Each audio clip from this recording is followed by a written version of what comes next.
anyway, we just had a single car garage. And so Dale and Roscoe worked together after they retired. And so Dale come down the hook, and we could not touch the west side of the garage, because if we did, we'd have to move it over.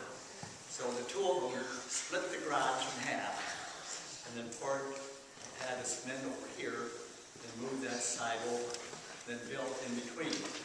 Well, that morning, I was working, I didn't see it, but we had a big audience at the house, Janet said.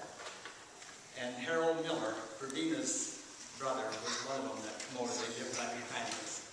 And so we had a good audience that morning when they moved that half of the garage over. But other than that, I've had different memories of Dale. He'd come in the store and he'd always have a story. And so, but he was a great man.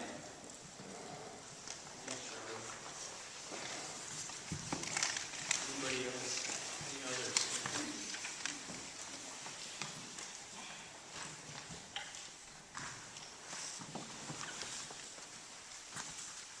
I'm the adopted grandson, so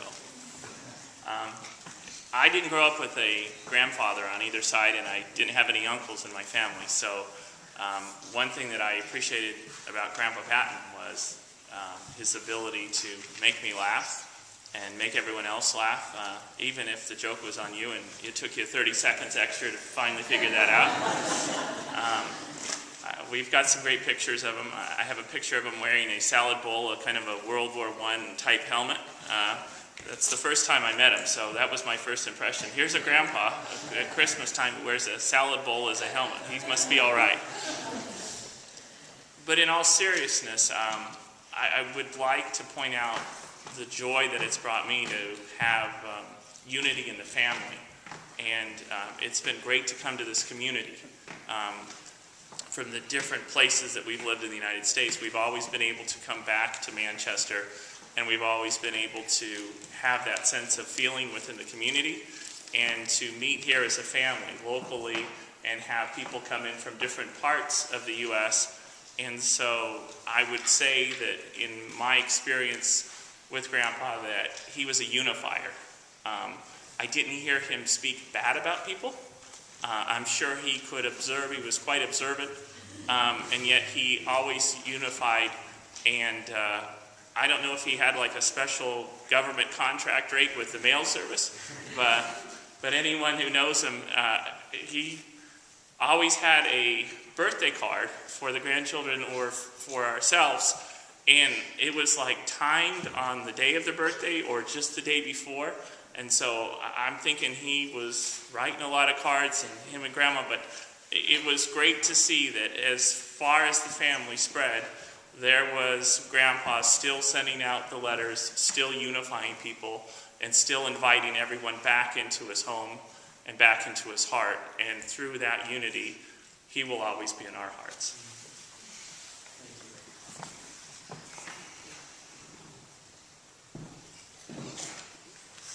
About 5 or 6 years ago, when Dad was living out in the meadows, he was living around with people that, you know, he thought we're all there and stuff. And so he started thinking, gee, maybe I can like that too. So he called me and said, Dave, could you take me down to see Rabbit? I want to go to the memory doctor. We walk in the doctor's office, and of course, there's this very distinguished man, all dressed up here and stuff. And of course, Dad jokes around a lot, gets around. And pretty soon the doctor looks at me and says, how long have you been like this? And I said, all my life. Dad, he just broke out. Meanwhile, the guy was so frustrated, he didn't know what to do. But Dad thought that was the funniest thing in the world.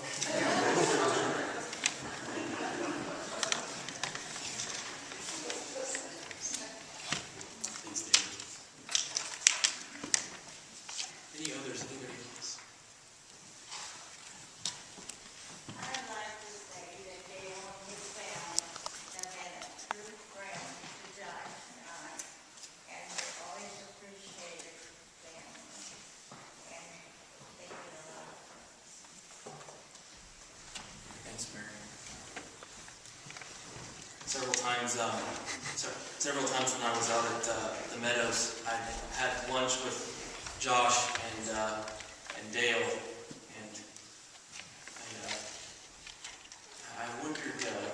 truth of some of the stories. Yes.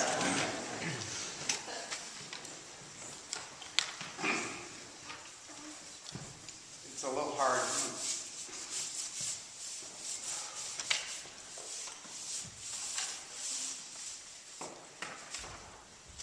Our father taught us a lot of things,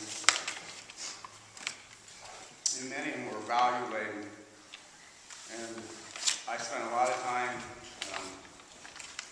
visiting the county home, which he helped both preserve and to improve. I can remember going to the grand opening of the addition of the church here, which he helped with. The grand opening of Camp Wyoming, which he helped with. And it had something to do with sharing yourself and your resources. And he told a story on himself once that he was on the farm at Coggin and he was coming home from town and somebody had broken down.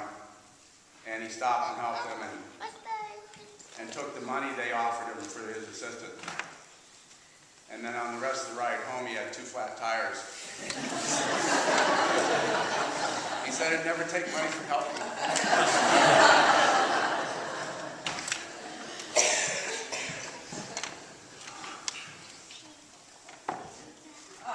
500 was the card choice in the Patton family, and you were never sure if you wanted to be partners with Grandpa or if you wanted to be the team against him.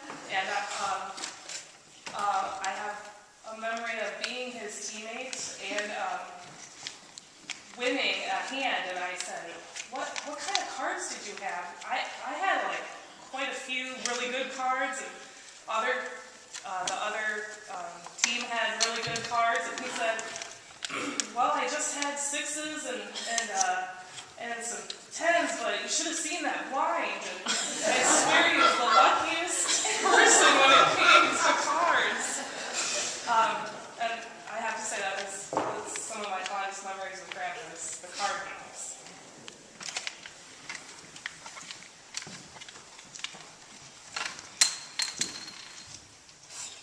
Any others? Yeah. As long as I've known Grandpa, he's always been a practical joke. And one of my recent memories was those coming to visit for one of the first times from Idaho. And he told me that he first got in there and there was a bell on the side of his bed. He laid down and pretty soon he hit his bell, and his bell, and this pretty woman would show up.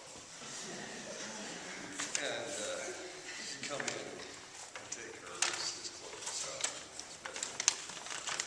Pretty soon he'd get another ring. The woman would show up. He stopped up and get her out. Every time he rang the bell, this pretty lady would show up.